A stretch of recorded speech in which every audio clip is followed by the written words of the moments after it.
पाकिस्तान के अखराजात को अगर आप डिवाइड करें तो वो 3 डीज पे मुश्तमिल है। पाकिस्तान स्टील मिल को अब नहीं चलाया जा सकता।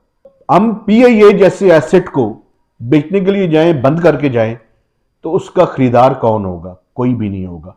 जो पाकिस्तान के अंदर डेवलपमेंट्स हैं ये आपकी जेब पे असरअंदाज हो रही हैं।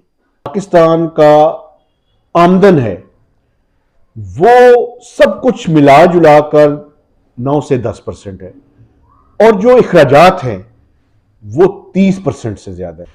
नए वीलॉग के साथ आपकी खिदमत में हाजिर हूं। कल मिनिस्ट्री ऑफ फाइनेंस ने अपना फिस्कल ऑपरेशन जो मालियाती उनका खाता है उसकी तफसील हमारे सामने रखी है। उसमें एक चीज उभर कर सामने आ गई है और वो ये है कि सब अच्छा नहीं है। उसकी वजूहात क्या है? उसकी वजूहात ये है कि जो पाकिस्तान का आमदन है वो सब कुछ मिला जुला कर 9 से 10% है और जो अखराजात हैं वो 30% से ज्यादा है। तो ये 20% का गैप ये दुनिया में किसी जगह भी, अगर आप इसकी बुनियाद पे घर चला रहे हैं, आप इसकी बुनियाद पे कोई खानदान चला रहे हैं, आप इसकी बुनियाद पे कोई कंपनी चला रहे हैं, तो वो कंपनी नहीं चलेगी। तो वो किताब मुझे याद आ गई कि ये कंपनी नहीं चलेगी। मसला ये है कि आप उसके मल्टीप्लायर इफेक्ट देखें। उसमें बुनियादी तौर पर जो पाकिस्तान के अखराजात में सबसे बड़ा खर्चा है, पाकिस्तान के अखराजात को अगर आप डिवाइड करें तो वो 3 डीज पे मुश्तमिल है।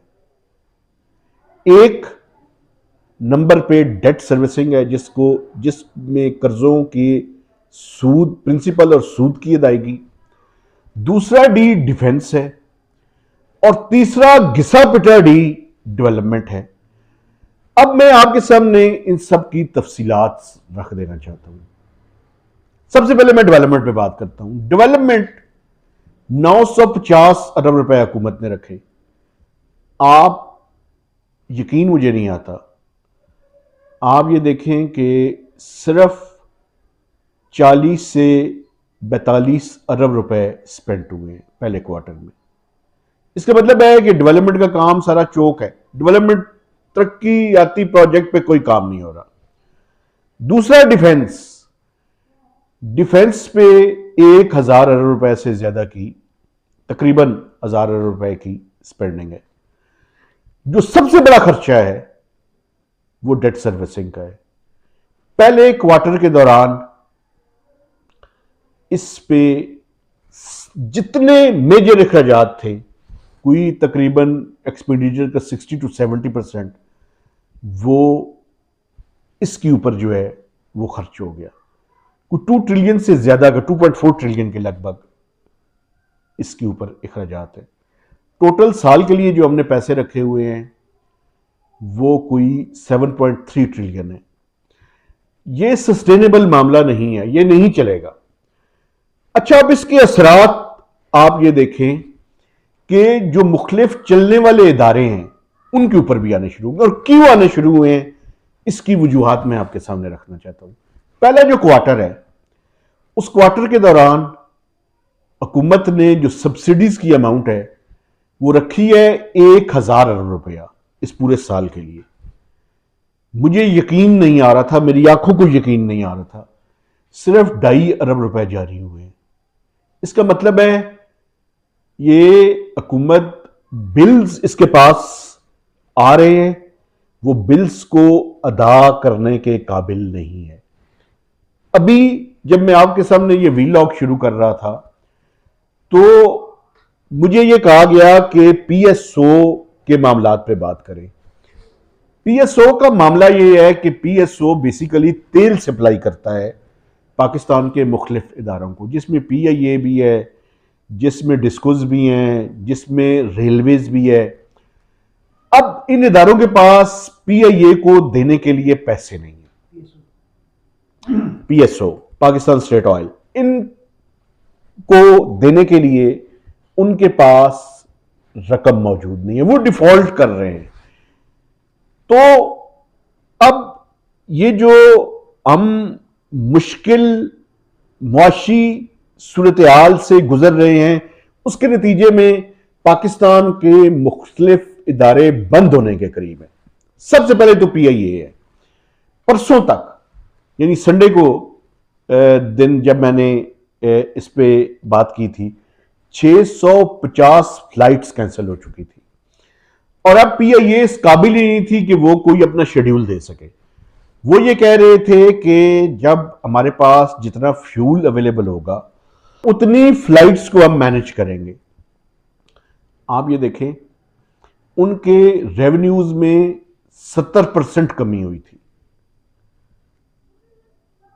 अगर उनके लिए फौरी तौर पर पैसे मैनेज ना हुए तो PIA बंद होने के करीब खड़ी है।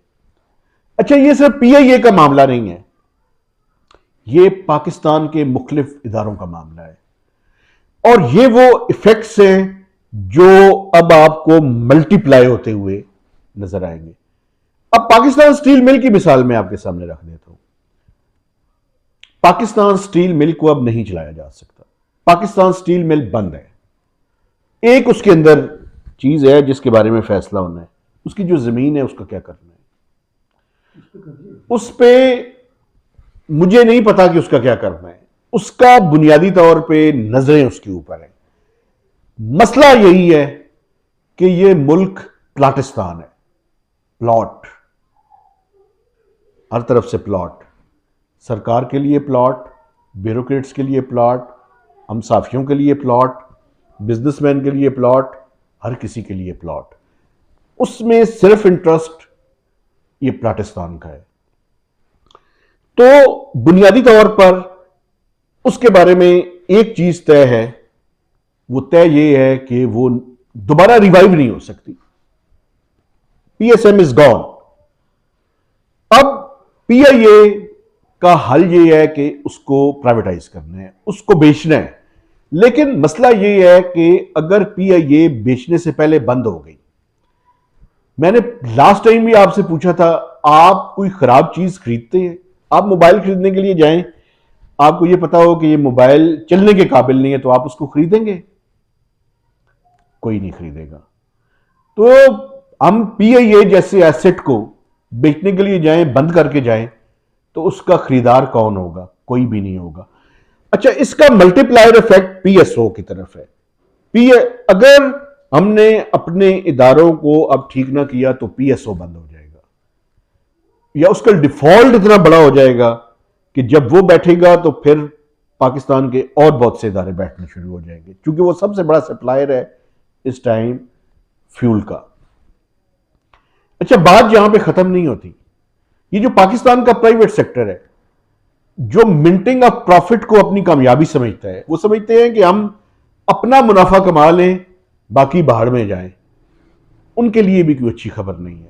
और वो अच्छी खबर इसलिए नहीं है कि अगर इंटरेस्ट रेट इसी सतह पे बरकरार, जैसे मैंने आपको बताया था कि ये बरकरार रहेंगे और वो वैसे ही हुआ, तो डिफॉल्ट, लोन का डिफॉल्ट होना शुरू हो जाएगा। अभी तो बैंक इस काबिल ही नहीं है, ना कोई प्राइवेट सेक्टर इस काबिल है कि वो उनसे कर्जा ले सके। लेकिन जो माजी के कर्जे हैं उनकी रीपेमेंट्स में डिफॉल्ट का खतरा बढ़ जाएगा। तो बड़ा जरूरी है कि हम ये जो इन्फ्लेशनरी प्रेशर्स हैं कुछ थोड़े से कम हुए हैं। जैसे मैंने आपको बताया था कि ये कमी की तरफ जाएंगे और आप देखेंगे कि जो आज number Pakistan bureau of statistics देगा, अभी मैंने वो नंबर नहीं देखा, लेकिन मैं आपको बता सकता हूं कि जो 31.4% की इन्फ्लेशन थी, ये 30 या 30 से नीचे की तरफ आएगी। ये मैं अभी आपको बता रहा हूं, अभी थोड़ी देर में नंबर भी आ जाएगा, आप देख भी लेंगे। तो इसको, इन्फ्लेशनरी प्रेशर को या महंगाई के बढ़ने की रफ्तार को कम करें। जब कम हम करेंगे तो फिर नेक्स्ट मंथ से इंटरेस्ट रेट नीचे आने शुरू हो जाएंगे। अगर ये नीचे आए तो ये पाकिस्तान की इकोनॉमी के लिए कुछ एक ब्रीदिंग स्पेस या सांस लेने की एक सूरत हाल निकलेगी। अगर ये नीचे ना आए और ऊपर की तरफ इन्फ्लेशन ऊपर की गई, इंटरेस्ट रेट मजीद ऊपर गए, तो फिर ये इकॉनमी का गला जो है वो घोंट देंगे। ये वो सारी मुश्किल सूरत हाल है जिसका बैकग्राउंड आपको समझना जरूरी है। मेरे अक्सर दोस्त मुझे कहते हैं कि आपकी बातें बड़ी ड्राई हैं। खुश्क हैं बातें, लेकिन अभी ये आपकी जेबों का मामला है। जो पाकिस्तान के अंदर डेवलपमेंट्स हैं ये आपकी जेब पे असरअंदाज हो रही हैं, इसलिए उनकी बुनियादी अंडरस्टैंडिंग, उनकी बुनियादी मालूमात, उसका बुनियादी एनालिसिस आपको समझना जरूरी है। वो समझ होगी तो उसके नतीजे में बेहतरी आएगी। पाकिस्तान का एग्रीकल्चर सेक्टर, जो ज़राअत से वाबस्ता लोग हैं, वो अपनी ज़मीनों पे कुछ ना कुछ उगाएं और मार्केट के अंदर उसको लेकर आए, और हुकूमत उस पर आड़ती का जो रोल है, जो मिडल मैन का रोल है, उसके लिए इफेक्टिव रोल प्ले करे, ताकि चीज़ों की पैदावार ज़्यादा हो। जब पैदावार ज़्यादा होगी खाने पीने की चीज़ों की, तो उनकी कीमतों में भी कमी आएगी। इस तरह जो हमारे घर में रहने वाली ख्वातीन और जो घर में रहने वाले अफराद हैं, खासकर शहरों के अंदर, वो अपने घरों के अंदर छोटी मोटी सब्जियां क्यों नहीं उगा सकते? वो कर सकते हैं, वो करें, ताकि ये जो अफरात ज़र का अफरीत है, महंगाई का अफरीत है, इसके जिन को बोतल में बंद किया जा सके। और ये आप कंट्रीब्यूट करेंगे पाकिस्तान की इकॉनमी को बेहतरी की तरफ ले जाने के लिए। तो ये सारा पूरा कॉन्टेक्स्ट है, जिस कॉन्टेक्स्ट को समझना जरूरी है। मुश्किल सूरत हाल, माली बहरान, उस बहरान के असरात पाकिस्तान के मुख्तलिफ पब्लिक सेक्टर के इदारों पर, और वो पब्लिक सेक्टर के इदारे जब बंद होना शुरू होंगे तो फिर प्राइवेट सेक्टर का भी कोई अच्छा हाल नहीं होगा।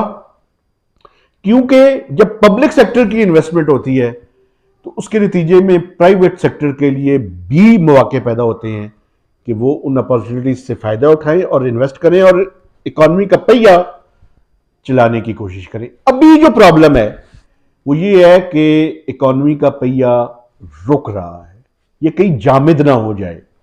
तो इसके लिए पब्लिक सेक्टर को, प्राइवेट सेक्टर को, इंडिविजुअल्स को, सबको मिलकर काम करना पड़ेगा। ये जो पाकिस्तान में अप्रोच है कि काम जवान की मौत है, इससे निकलना पड़ेगा। हम सबको मिलके कंट्रीब्यूट करना पड़ेगा, वरना एक दूसरे के ऊपर हम सब तानाजनी करते रहेंगे, जैसा कि मुझे याद आ गया लम्स के बच्चों ने किया है। उन्होंने प्राइम मिनिस्टर पे सवालात भी किए हैं, लेकिन पाकिस्तान का जो बेस्ट तरीन इंस्टीट्यूशन है उनके बच्चों ने ताने तो मारे हैं, लेकिन कोई इन डेप्थ इकोनॉमी पे, इंटरनेशनल रिलेशंस पे, उस पे सवाल नहीं किया।